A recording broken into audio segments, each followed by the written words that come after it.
बिस्मिल्लाहिर्रहमानिर्रहीम। नाज़रीन, प्रोग्राम मद्दे मुकाबले में आपको खुशामदीद कहते हैं। और इस वक्त सियासत के साथ साथ मुल्क की सबसे बड़ी ख़बर इस वक्त मुल्क का बहरान है, यानी पाकिस्तान का मौशी बहरान अबतर से अबतर होता चला जा रहा है।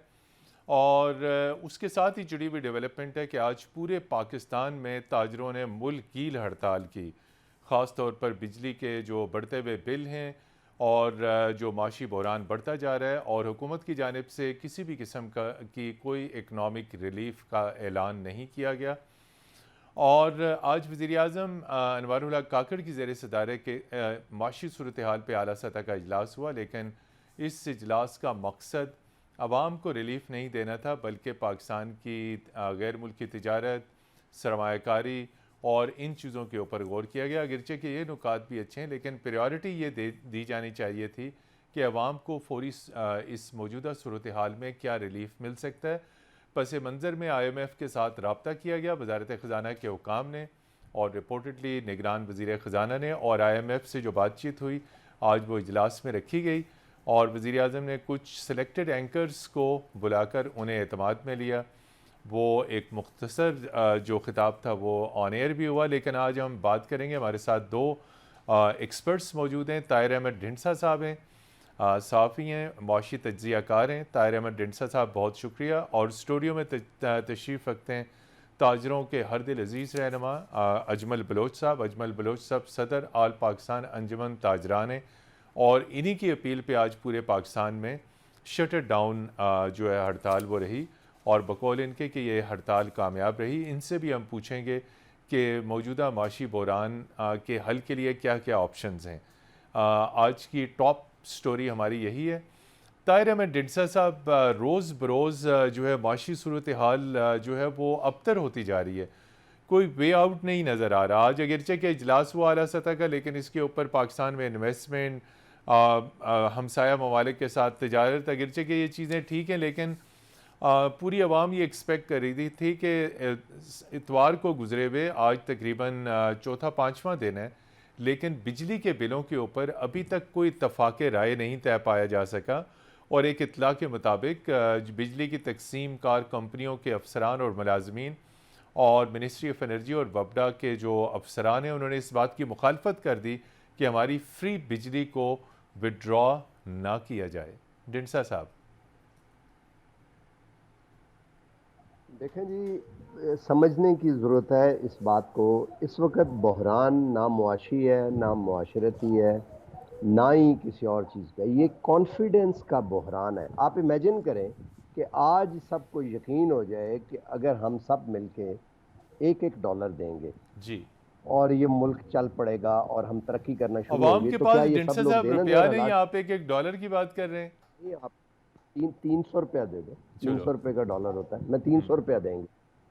एतमाद की कमी होने की वजह से लोग चाह रहे हैं वीज़े लगा के सरमाया लेके बाहर धड़ाधड़ जाना शुरू हुए हैं। तो जब तक ये कॉन्फिडेंस रिस्टोर नहीं होता, उस वक्त तक ये हालात ठीक नहीं हो सकते। अब ये जो सिचुएशन इस वक्त है, ये एक तरह से ये मुल्क डीमोनेटाइज हो रहा है, क्योंकि मुल्क जो पैसे डीमोनेटाइज हो रहा खर्चने है। के लिए चाहिए होते हैं वो एक तरह से अनऑफिशियली लोगों के पास पैसे नहीं है, ख़त्म हो रहे हैं।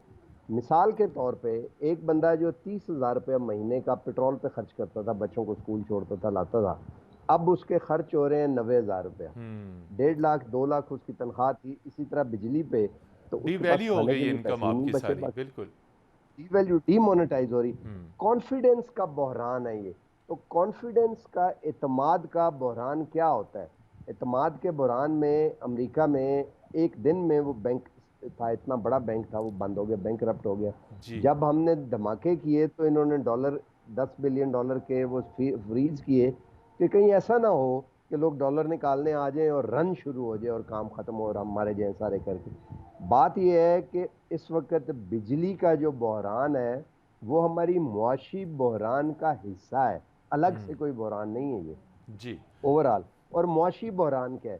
मिसाल के तौर पे क्विकली मैं आपको बताता हूं। अगर आप इनकम टैक्स से पैसे रेज कर लें बहुत सारे फिजिकल मैयर के जरिए, CBR, और जी, वो पैसे अवेलेबल हो मार्केट में, तो बाहर डॉलर की एक्सचेंज के ऊपर भी उसका असर पड़ेगा। बाकी भी आप खरीद भी सकते हैं डॉलर, लेकिन वो पैसे गरीबों के पास है नहीं है।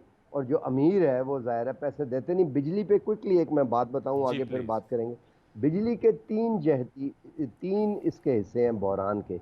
एक तो ये है कि 30% लाइन लॉसेस हो जाते हैं आपके, जो कि चोरी हो जाती है। 30% के करीब आप बिजली मुफ्त दे देते हैं। ये 60% बिजली तो सिस्टम से गायब होगी जो बनती है। बाकी जो 40% 40% है अब बिजली वो बची। रह गए, उन्होंने अब वो सारा बिल दें। दूसरा ये है कि जिस वक्त ये लग रहे थे बिजली घर, उस वक्त महंगे टैरिफ पे अप फ्रंट टैरिफ जिसे कहते हैं दिया गया, और उन्होंने इसलिए ताकि शायद किकबैक्स उसमें गई होंगी, ताकि टैरिफ बेशक महंगा हो जाए, कोई फ़र्क नहीं पड़ता, जो प्लांट लग रहे हैं वो बेशक अच्छे ना हो, एफिशिएंसी उनकी ना हो, वो सारा हुआ।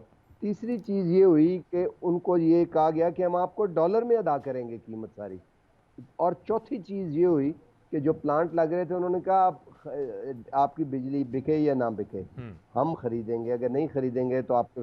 तो सबसे जो कैपेसिटी पेमेंट है वो डॉलरों में हो रही है, और जो पेमेंट है पर यूनिट वो महंगी है, क्योंकि उस वक्त एग्रीमेंट ठीक नहीं किए गए, और जो बिजली बन के फिर बाहर आ रही है जी। वो 60% और है, और 40% से वो वसूल किया जा रहा है। तो ये पॉसिबल नहीं है इस वक्त कहने जो आगे चले।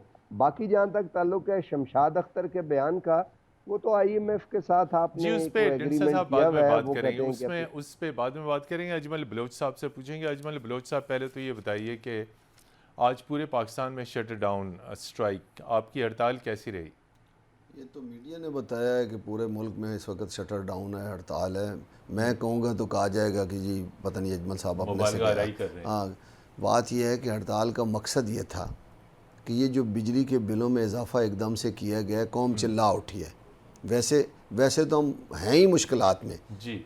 जिस दिन से मैं आपको सबको पता है कि जो ही ये 16 माह की हुकूमत आई तो एक सियासी अदम इस्तेकाम सामने आया, और उसने बहुत सारे बुरहानों को जन्म लिया। सबसे पहले सियासी बुरहान आया, मुआशी बहरान फिर आया। मुआशी बुरहान आ गया, फिर आइनी बुरहान आ गया, और अब जो ये बुरहान है ना, ये अगर शिद्दत इख्तियार कर गया तो इसको संभालना मुश्किल हो जाएगा। जी। इस वक्त लोगों के पास पैसा नहीं है, लोग चिल्ला उठे हैं, बिजली के बिल जला रहे हैं, दफ्तरों के साथ झगड़ा हो रहा है, कई किचन नहीं चला जी सकते। कई सप्लाई कंपनियां, पुलिस बुला रही है, किचन चल नहीं रहे हैं, दुकानदार किराया नहीं दे सक रहा है, बिजली के बिल नहीं जमा कर सक रहा है, लोगों के पास पैसा है नहीं ख़रीदने के लिए, सिर्फ दवाइयाँ और खाने पीने की अशिया की ख़रीदारी हो रही है। तो बात यह है कि इस वक्त शिद्दत का इख्तियार कर गया ये बुरहान। ये कहा जा रहा है कि इस हुकूमत के पास इख्तियार नहीं है, ये निगरान है। ऐसा नहीं है, ऐसा नहीं है। ऐसा जाने वाले ये हुकूमत बाख्तियार है। बाख्तियार, क्योंकि जाने वाली हुकूमत ने एक बिल पास किया, जो बहुत सारे बिल पास हुए, उनमें एक ये बिल भी पास हुआ कि इनको सारे इख्तियारात दिए गए, मजबूत किया गया। मजबूत किया गया कि आप सारे मुआहदे कर सकते हैं। जी। आप जो जुल्म हम कर रहे थे वो आगे कंटिन्यू कर सकते हैं, वो इस वक्त जारी है। अब देख लें पेट्रोल कहाँ पहुँच गया है, आज फिर समरी चली गई है।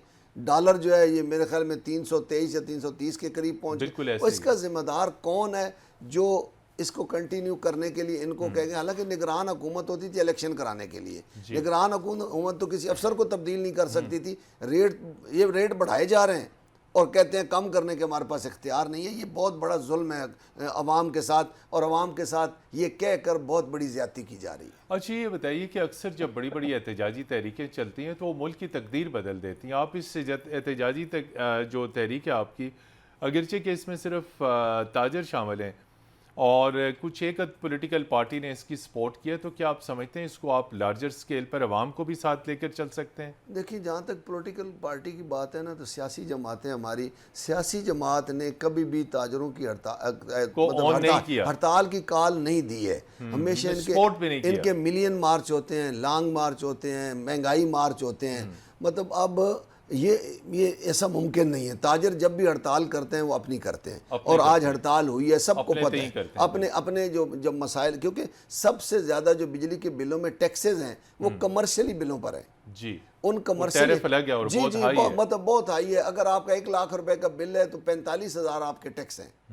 तो ये इतना बड़ा जुल्म है कि ये पाकिस्तान की तारीख में ऐसा नहीं हुआ। 16 माह से यकीन करें एकदम से मुल्क में इतना बड़ा चेंज आया कि हम उसको संभालने में नाकाम हो रहे हैं। और अगर नाकामी ये हो गई, मैं बड़ी ईमानदारी से बात कर रहा हूँ। अगर नाकामी हो गई, मतलब सिचुएशन को मैनेज करने में। कुछ दिन पहले वज़ीर आज़म साहब ने कहा जी कि लोग मुल्क छोड़ के जा रहे हैं तो इससे कोई फर्क नहीं पड़ता। हाँ, वो बड़ा पॉपुलर हुआ जुमला उनका। मैं ये कहना चाहता हूँ कि अगर लोग बिल नहीं जमा कराएंगे तो फिर भी तो कुछ फर्क नहीं पड़ता ना। लोग टैक्स न दें तो कोई फर्क नहीं पड़ता। ये बातें करने के लिए कम से कम सियासी सूझबूझ रखने वाले शख्स को, जो चीफ एग्जीक्यूटिव पाकिस्तान के ओहदे पर बैठा, ऐसी बात नहीं, उनको कौम से माजरत करनी चाहिए इन अल्फाज पे। और अगर लोग बाहर जाते हैं तो जाएं, कोई फर्क नहीं पड़ता। मतलब ये बहुत बड़ा जुल्म है। लोग इसलिए जा रहे हैं कि जो हमारे पास बच्चा खुचा है इधर तो खत्म हो जाएगा, हमारे पैसे की वैल्यू जीरो हो रही है, इसको देखते हुए लोग बाहर निकल गए हैं। तो ये काम कर लें। और इस बुरहान से बचने के लिए देखिए, अगर लोग बिल नहीं जमा कराएंगे तो फिर IMF कहाँ खड़ा है, हुकूमत कहाँ खड़ी होगी, पैसे आएंगे किधर से, मुल्क चलेगा कैसे। तो इसलिए मेरी गुजारिश है कि फौरी तौर पे इस पे काबू पाने के लिए बिजली के बिलों में जो इजाफा किया गया है उसको फौरन वापस लेकर, ताकि बिल जमा हो जाएं। और अगर नहीं होगा तो नहीं जमा होंगे, नजर आ रहा है एक और बुरहान हो जाएगा। ये जो बुरहान होगा ना, ये हमें मुश्किल में डाल देगा। ताहिर ढिंडसा साहब, एक प्रपोजल ये आई है कि 400 यूनिट तक जिन्होंने कंज्यूम किए हैं उन्हें रिलीफ देने पे गौर किया जा रहा है। तो जिसने 401 यूनिट खर्च किए हैं तो उन्हें भी रिलीफ मिलनी चाहिए। लेकिन जिस नुक्ते की तरफ अजमल बलोच साहब ने इशारा किया, वो कह रहे हैं कि बहुत सारे गैर मुनसिफाना टैक्सेस हैं जो बिजली के बिलों में। बिजली का बिल अगर 5,000 का है तो 15,000 के टैक्सेस हैं। तो ये ऑल ऑफ ए सडन छुपे हुए टैक्स थे कि ये कैसे तमाम तर टैक्स आ गए? देखें जी, बात यह है कि मैं एक बिल्कुल रियल वाक़या आपको बताऊं। एक जूता जो मैं पहन के वॉक करता हूं, और वो उसकी नीचे से सोल ऐसा है कि वो आप वॉक भी कर सकते हैं और पहाड़ पे भी चढ़ सकते हैं। अच्छा बड़ा, वो आगे से ख़राब हो गया तो मैंने मोची को मलेके को दिए कि रिपेयर कर दे जी। उसने मेरे सामने एक लगा दे। वो उसने उसी दौरान एक कॉल की और 30, 35, 37 रुपए जो है वो टैक्स के वो चले गए। अब उस मोची की जेब से वो जो बिल है उस पर तो इनडायरेक्ट टैक्स फ्यूल वगैरह पे जाके ये इसलिए लगता है कि टैक्स का मतलब क्या है। टैक्स जो है वो मुल्क एक दरिया की तरह होता है। आप डैम बनाते हैं और डैम के अंदर पानी आके रुक जाता है, और फिर वो पानी आप फसलों को देते हैं बजाय ज़ाया होने के, जंगल को नहीं देते और उससे फिर फसलें उगती हैं। मुल्क एक टैक्स जो है वो FBR एक डैम की तरह है कि वो दरिया सारी आमदनियां जो हैं उनको ऊपर से इकट्ठा करते हैं, और फिर वो इंतज़ामात जो गरीब अपने लिए नहीं कर सकते वो इंतज़ामात मुफ्त करते हैं। हेल्थ, एजुकेशन, खाने पीने का सप्लाई सारा का। वरना तो रियासत रह ही ना गई ना, अगर आपने हर चीज़ खरीद के करनी है। अब टैक्स का मतलब कतन ये नहीं है कि गरीब से लिया जाए। रियासत का मतलब ही है कि अमीर से टैक्स लिया जाए और गरीब के ऊपर एक ऐसा सिस्टम बनाया जाए। यहाँ पे ये है कि जो टैक्स लेने का, और टैक्स किससे आएगा, आपकी आमदनी से, इनकम से आना चाहिए। डायरेक्ट टैक्स, इनकम से आप टैक्स ले नहीं सकते, लोगों से ले नहीं रहे करने के लिए। नतीजतन ये हुआ है कि इनडायरेक्ट टैक्स हर एक से ले रहे हैं, और गरीब से ज्यादा जो फर्क कर रहा है ज्यादा, वो उसका शिकार ज्यादा हो रहा है। जी, ढिंडसा साहब आपकी तरफ आएंगे। एतमाद की बहाली कैसे हो सकती है? अजमल बलोच साहब, सियासी इस्तेकाम बड़ा ज़रूरी है, उसके बगैर नामुमकिन है। दो बातें मेरे भाई ने की, वो जो टैक्स की बातें हैं। देखिए, टैक्स में दो चीज़ें, एक है इनकम टैक्स और एक है सेल टैक्स। सेल टैक्स देखिए इम्पोर्टर पर चीज़ है, इम्पोर्टर पर लगना है, और मैन्युफैक्चरर ने जो चीज़ बनानी है उस पर लगा देना है, और इम्पोर्टर ने जो मंगवानी है उसने वसूल कर लेना है। आगे ये एंड यूज़र ने जाके देना है। दुकानदार ने टैक्स लगी हुई, सेल टैक्स लगी हुई चीज़ बेच देनी है, सरकार को वो टैक्स आ रहा है सेल टैक्स। रिटेलर ने अपने से जेब से सेल टैक्स नहीं देना। अगर वो भी सेल टैक्स लगा देगा तो देना एंड यूज़र ने है।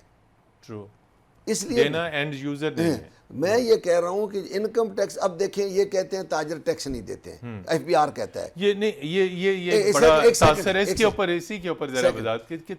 मैं ये कहता हूँ कि 1 करोड़ ताजर है पाकिस्तान का, ठीक है। अब छोटा ताजर बहुत ज्यादा है जो शटर मेरे तरह शटर रखता है और शटर शाम को बंद करता है। वो 6 लाख की आमदन जिसकी नहीं है उस पर कानून ये कहता है कि टैक्स नहीं है। 6 लाख की आमदन नहीं है तो टैक्स नहीं है, ये बिल्कुल ये आमदन तक ये बजट में है। लेकिन वो बेचारा, अभी भी मेरे पास सबूत मौजूद है, मेरे पास बिल है, वो 72,000 रुपीज, 70,000, 60,000 पर ईयर दे रहा है। पर ईयर दे रहा है 6 लाख की इनकम के ऊपर, जो नाइंसाफी। यहाँ पर लेते हैं ब्रेक। और ब्रेक के बाद जब हम आएंगे तो इंतहाई फ़िक्र अंगेज़ गुफ्तगू का सिलसिला जारी रहेगा।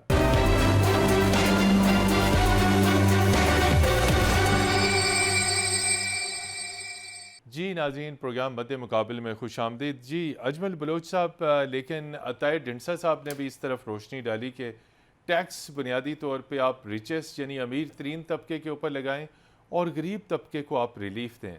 गरीब तबका पिसता ही चला जा रहा है, ना हाउसिंग है, ना हेल्थ है, ना सोशल वेलफेयर है, ना ओल्ड एज बेनिफिट है, किसी किस्म का कोई बेनिफिट नहीं। फैक्ट्रियों में मुलाजिम हैं, प्राइवेट बिजनेसेस में मुलाजिम हैं, ना मुलाजमत का तहफ़्फ़ुज़ और ना किसी किस्म की फ़ाइनेंशियल सिक्योरिटी। तो उस एक ऐसे तबके के ऊपर ये जो बिजली के बिल हैं उनके ऊपर टैक्सेस हैं, तो ये तो बहुत ही बड़ी नाइंसाफ़ी है। कुछ हल बताएं कि कैसे मुमकिन है। देखिए, मैंने शुरू में बात कर दी, जब तक सियासी इस्तेकाम था कुछ ना कुछ चल रहा था। कुछ ये सूरत हाल नहीं थी जो अब इस वक्त हो गई है। अब आप जो बात कर रहे थे, फैक्ट्रियां बंद पड़ी हैं, कस्टमर के पास पैसे ही नहीं है कि दुकान से कुछ खरीद ले, बाइंग पावर नहीं रही, उसको मुश्किल हो रहा है दवाइयों और खाने पीने की अशिया, उसकी उस पैसे पूरे नहीं हो रहे हैं। फिर ऊपर से ये बिल जो हैं, और उसके जो अगर अस्पताल जाना पड़ता है, खुदा ना खास्ता बच्चा पढ़ता भी है, तो खरीदारी की पावर ख़त्म हो गई है। दुकानदार परेशान हो गया है, सिवाय मेडिकल स्टोर वाले के और खाने पीने की अशिया बेचने वाले के, सख्त परेशान है। मैं एक किराएदार ताजर हूँ, 1,09,000 रुपया 10x30 की दुकान का मैं किराया दे रहा हूँ। अब मुझे बताएं, मैं 1 लाख किराया दूंगा, 1 लाख मुलाजमीन को तनख्वाहें दूंगा जो 2-3 काम कर रहे हैं, फिर और भी अखराजात हैं, बिल अगर 50,000 का आ गया, तो बात यह है कि अच्छा इन्वेस्टमेंट इतनी बढ़ गई है, ये डॉलर ऊपर जाने से इतनी बढ़ गई है कि जो 10 लाख में चीजें आती थी अब वो 30 लाख में आ रही हैं, वो 50 लाख में आ रही हैं। आपका buying bill, import bill disturb हो गया। बिल्कुल हमारा प्रॉफिट ऑफ मार्जिन वही है, लेकिन खरीदारी के लिए पैसे नहीं है कि दुकानदार भी, अब फैक्ट्री वाला बना कोई नहीं, वो डर के मारे बना रही नहीं, या कि बना नहीं रहा कि मेरे से खरीदेगा कौन, ये मुश्किल। अच्छा, वज़ीर आज़म साहब मुज़ाकरात कर रहे हैं बैरूनी सरमायाकारी की, और बैरूनी सरमायाकार तब आएंगे जब आप अपने ताजर को राजी कर लेंगे, अपने ताजर को, और अपने मुल्क में इस्तेकाम लाएंगे। ये हमेशा से हुआ है कि बाहर के सरमायाकार को दावत दी जाती है और अपने सरमायाकार को मुसीबत में डाले। इनको राजी करें, इनका कोई रास्ता निकालें। असल में सियासी बुनियादों पे कभी किसी ने सनतकार को, ताजर को बुला कर नहीं कहा। देखें, मैं कहता हूँ जब से मोटरवे बना था, अव्वल तो हमें ज़रूरत नहीं थी कर्जा लेके बनाने की जी। अगर बना भी दिया था तो उसके साइडों पे जाल बिछ जाना चाहिए था, छोटी इंडस्ट्री का।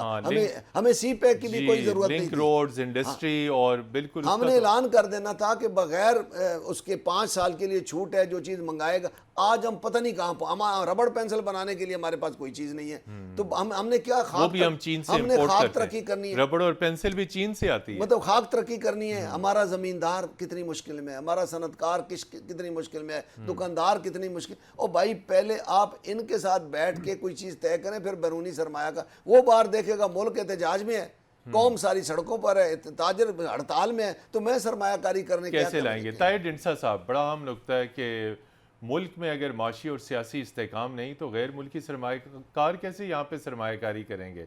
और वो यकीनी तौर पे जो आपकी तज्जिए रिपोर्ट्स हैं, गैर मुल्की सरमायाकार फौरी तौर पे daily day to day basis के ऊपर देख रहे होते हैं कि पाकिस्तान के माशी इशारे क्या हैं। हर रोज़ हम देख रहे हैं कि मैशत के ऊपर, गैर मुल्की सरमायाकारी के ऊपर इजलास हो रहा है, लेकिन मुल्क के अंदर इस्तेकाम नहीं है। ढिंडसा साहब देखें जी, आइन इमरानी मुआहदा है। एक घर में एक बाप के 4 बच्चे रहते हैं, बाप जिंदा नहीं है, तो आपस में एक तरह का एक अनरिटन समझौता है कि आपका ये कमरा है, आपका खाना यूं पकेगा, यूं खाएंगे, बच्चों को सारा वो चलता रहता है। अगर वो डिस्टर्ब हो जाए तो लोग अलग अलग हो जाते हैं, अगर वो ना हो तो। इसी तरह से जो आइन है, ये भी एक मुआहदा होता है जिसको लिख लिया जाता है, एक दस्तावेज है आइन। बिल्कुल एक दस्तावेज है जो मुआहदा है इन 25 करोड़ लोगों के लिए। अब ये 25 अवाम के लिए, ये जो 25 करोड़ लोग हैं, ये एक इंतज़ाम करते हैं कि हमारे जो इंतज़ामात हैं, इंतज़ामी ढांचा ये हो जिसमें फ़ौज भी है, जिसमें हुकूमत भी है, ये सब कुछ है करने के लिए। उसकी एब्सेंस में एतमाद की शदीद कमी होने का अंदेशा होता है जो इस वक्त चल रहा है। बात यह है कि अब केयर टेकर गवर्नमेंट है, इसने कब तक रहना है, इलेक्शन कब होने हैं कि नहीं होने, क्यों नहीं होने, प्लान क्या है पीछे, उसके वजह क्या, सारा असल बात एक सामने ला के उसके लिए एक road map care taker government को देने की ज़रूरत है। वो बताएं कि जी ये रोड मैप है, ये चीज़ होगा, ये इसका टाइम फ्रेम है, टाइम लाइन है इसके साथ। जब वो नहीं है तो फिर गॉसिप्स जो हैं उसकी जगह लेते हैं। इंफॉर्मेशन डोमेन जो है उसमें कभी वैक्यूम नहीं रहता। अगर आप उसके अंदर एक पॉजिटिव या जो रियल इंफॉर्मेशन नहीं होगी तो नेगेटिव इंफॉर्मेशन जो रियल नहीं है वो आना शुरू हो जाती है उसके अंदर प्रोपेगेंडा, आना। फेक तो इंफॉर्मेशन। एक रोड मैप देना है। ये रोड मैप जो है सियासी पार्टियां जो हैं वो उसे मंशूर कहती हैं कि मंशूर जो है जी, आज जाएं प्रेस कॉन्फ्रेंस हो रही है, पीपल्स पार्टी अपना मंशूर दे रही है, फलां पार्टी दे रही है। ये जो केयर टेकर गवर्नमेंट है इसका मंशूर तो सिर्फ इलेक्शन करवाना है और कोई है नहीं। लेकिन जैसा कि अजमल साहब बता रहे हैं कि वो देंगे इनको पावर करना, कि मुल्क को स्टेबल करना है, आगे से किस तरह चलाना है, तो इनको सबसे पहले चाहिए कि एक रोड मैप दें। वो जो रोड मैप है उस रोड मैप के ऊपर खुद कॉन्सेंसस होना चाहिए कि क्या है वो रोड मैप और आगे किस तरह उसको करेंगे। तीसरा ये है कि अगर तकलीफ़ें हैं भी तो लोगों को बताना चाहिए कि ये इतने अरसे की तकलीफ़ें हैं और हम इसके लिए ये प्लान कर रहे हैं और ये प्लान हम एग्जीक्यूट करेंगे जिसके ज़रिए से फिर आगे वो। IMF क्या है? IMF जो है वो आके एक प्लान दे देता है, रोड मैप, कि हम आपको डिफ़ॉल्ट नहीं करने देंगे। अब डिफ़ॉल्ट होने का ख़तरा नहीं है जब तक हम हैं, और हमारा ये प्लान है, हम इसके तहत आगे आपको लेके चलेंगे, तो दुनिया का कॉन्फिडेंस हो जाता है। इस वक्त ये है कि जो IMF के प्लान के बावजूद उसको इम्प्लीमेंट करना नामुमकिन है। मसलन अगर बिजली का बिल ज़्यादा नहीं कम करते, या इसका कोई कम, मैं नहीं कहता कम तो खैर क्या कर ही नहीं सकते, इसका सोल्यूशन नहीं ढूंढते, और वो ये है कि टैक्स जो है इसमें से हटा के उसके लिए फिजिकल मैयर लें। जी बिल्कुल। तो रिंजा अगर साहब जो यहाँ पे ब्रेक लेनी है, उसके बाद हम हाजिर होंगे, तो आपसे गुफ्तगू का सिलसिला जारी रहेगा, हमारे साथ रहिएगा। नाज़रीन, प्रोग्राम मद्दे मुकाबिल में खुश आमदीद कहते हैं। जी अजमल बलोच साहब, बड़ा आम नुक्ता ताए डिंसा साहब ने उठाया कि एक माशी जिसे कहते हैं एग्रीमेंट, और जिस चार्टर ऑफ हम डेमोक्रेसी की बात करते हैं, लेकिन चार्टर ऑफ इकोनॉमी के ऊपर सियासतदानों में कभी कोई इत्तफाक नहीं हुआ। तो आप क्या समझते हैं, वे आउट क्या है? क्या कोई माशी दस्तावेज़ लानी चाहिए? और जिस तरह डिंसा साहब बार बार ये कह रहे थे कि हमें कोई रोड मैप इकोनॉमी का देना है, रोड मैप किसने देना है? यही हमारे पास इकोनॉमिस्ट हैं। कभी डॉक्टर शमशाद अख्तर होंगी, वो नहीं होंगे तो शौकत तरीन साहब होंगे, शौकत तरीन साहब नहीं होंगे तो नून लीग की हुकूमत में इसहाक डार साहब होंगे जो जुगाड़ लगाने की कोशिश करेंगे इकोनॉमी को। तो आप क्या समझते हैं, चूँकि इतने अरसे से ताजर पॉलिटिक्स में रह के आपको भी इकोनॉमी की सूझबूझ खासी हो गई होगी, देखिए रोड मैप क्या हो सकता है? पड़ोसी मुल्क ना चांद पे पहुंच गया और हमारा झगड़ा चांद देखने में रहता है, जमीन हमारा से झगड़ा चांद देखने में रहता है। हमने क्या रोड मैप देना है? हमारे पास है ही कुछ नहीं। हम जब आते हैं, जो भी हुकूमत आती है वो पूरे जितने 2 साल रहे, 4 साल, उसका झगड़ा शुरू हो जाता है दूसरों से। अवाम की तरफ ध्यान ही नहीं होता। ये देखें, कब से हम कह रहे हैं ताजर के कोई मुआशी मुआहदा कर लें जी, कोई मिसाके मुआशत कर लें, लेकिन कौन करता है? इधर मुआशे जमहूरियत जो किया था वो भी सारा जाता रहा, लड़ाइयाँ जारी हैं, एक दूसरे को बर्दाश्त हमने करना नहीं है, और फिर आपके सामने जो कुछ हो रहा है। जब तक बात उनकी दुरुस्त है, मेरे भाई की, उनका बड़ा विजन है इनका, विजन है, और पूरी दुनिया में और पाकिस्तान में मईशत पे बड़ी नज़र रखते हैं, मुझे भी रोज़ाना चीज़ें भेजते रहते हैं। बात यह है कि हमारे पास कुछ है नहीं है। हमने शुरू दिन से, जब से क़ायद आज़म रहमतुल्लाह अलैह गए, उसके बाद हमें चाहिए था कि हम उसी तरीका कार पे चलते जो ख्वाब था अल्लामा इकबाल का, जो क़ायद आज़म साहब का विजन था, हमने उसको आगे नहीं बढ़ाया है। माजरत के साथ 2 साल हुकूमत, 2.5 साल हुकूमत, 3 साल हुकूमत, और वो भी लड़ाइयों में गुजर जाती है। इधर किसी का ध्यान नहीं है कि हमने आम आदमी की हालत बेहतर करनी है। मुफ्त बिजली है, मुफ्त पेट्रोल है, मुफ्त गैस है। ये जो अफसरान है हमारे, चाहे वो ब्यूरोक्रेट हैं चाहे हुकूमत है, 5-5, 6-6 करोड़ की इनके पास गाड़ी हैं, उनमें जो पेट्रोल डलता है, जिस तरह ऊँट पानी पीते हैं, इस तरह पर भाई ये सारा मुफ्त क्यों है? खुदा के लिए। चले, मैं एक इनकी बात अच्छी मुझे लगी कि 4-5 वज़रा के ज़्यादा ना कोई मुशीर वजीर रखे हैं, ये एक अच्छा काम किया। मैं पहले दिन से 25 की कैबिनेट है फिर भी। अभी बन गई है ये जो निगरान हुकूमत, मैं तो समझा 5-6 ही अभी तक रखे हुए हैं। मेरा तो 25 की मामले ने खुसूसी मुशीरान डाल के फिर बहुत ज्यादा कर गए हैं ये कि 10 से ज्यादा नहीं होने चाहिए थे। ये 25 हमारे 25 से ऊपर, मुशीरान हमारे डाल ऊपर के। देखिए पिछली हुकूमत 100 से ज्यादा थे, जी बिल्कुल ऐसे 100 ही। से ज्यादा। वो क्या था, हमारे ऊपर बोझ ही था, उनकी मराहत, उनके फ्री तनख्वाहें, पेट्रोल और देखिए उनकी- मैं कहता हूँ यही सबसे बड़ा जुल्म है। जिस दिन हमने फैसला कर लिया ना कि आज के बाद, आज ही कर लें कि आज के बाद हमने हराम का पैसा घर नहीं ले जाना है, हमने कोई चीज़ लूटनी नहीं है, हमने इस मुल्क को संवारना है, तो ये दिनों में संवर दिनों में संवर। ताहिर ढिंडसा साहब, चूंकि आपके पास फार्मूला भी होता है, ये दिनों में हम संवर सकते हैं। और ये जो पिछली हुकूमत थी, आपको याद होगा, मैं सिर्फ आपको रेफरेंस दे रहा हूँ, उन्होंने कहा थी बहुत बड़ी मैसिव सादगी की मुहिम, ऑस्टेरिटी, एसी ऑफ, अफसरान सफारी सूट पहने और सादगी अपनाएं और मिनरल वाटर बंद, जो है टैप वाटर पिएंगे और ये सारी चीज़ें। लेकिन ये इस चीज़ के ऊपर अमल दरामद हो नहीं सका। जो सिर्फ वज़रा की और सरकार की याशियों का बिल है, वही खरबों रुपए में है। देखें जी, खरबों रुपए में तो है। हम जो बात करते हैं ना कॉन्फिडेंस में, मैं ये कह रहा था कि एक एतमाद होना चाहिए, लेकिन वो मुझे कैसे एहसास आएगा? हुआ है कि मुझे थोड़ा सा बताना भी चाहिए कि इसका मतलब क्या है। जी और हम कहते हैं हमसाया वज़ाहत मुल्क कीजिए। चांद पे, हमारे दो बड़े हमसाए हैं, एक चीन और एक साथ भारत। हम्म, चीन में जब माओ तुंग ने हालात, तो बड़े बुरे हालात थे, बंदे बहुत मरे थे ग्रेट मार्च के अंदर, और रूरल चाइना था सारा। उसके बाद उन्होंने एग्रीकल्चर में रिफॉर्म्स की और को रोटी पानी चलना शुरू हो गया। ठीक। जब रोटी पानी चलना शुरू हुआ तो उसके बाद उन्होंने इकोनॉमिक रिफॉर्म्स की। जिस बंदे ने की उसका नाम था डेंग शॉपिंग, डेंग और शोपिंग। उन्होंने इस्लाहात की और मुल्क जो है वो चलना शुरू हुआ। और उन्होंने एक चीज़ आके कही कि shut your mouth and move your hands. Move your आके वो हैंड। काम करते रहे, और मूव योर हैंड्स, काम करते रहे चले। जिस वक्त एक दरमियानी सी सूरत आ गई तो 200-400 अरब डॉलर एक्सपर्ट्स का बार पड़ा हुआ है।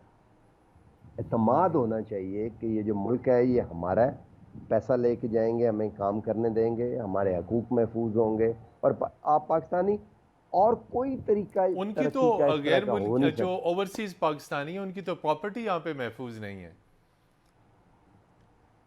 उनकी क्या है? उनकी आपकी प्रॉपर्टीज आवाज यहाँ कट पे गई थोड़ी महफूज सी। नहीं है बिल्कुल। तो वो तो अपना पैसा महफूज कैसे नहीं है, लाएंगे? मैं वैसे ही जब कहता हूँ। आते हैं तो तो उनके प्लॉट में एतमाद घर की किसी ने बनाया होता है।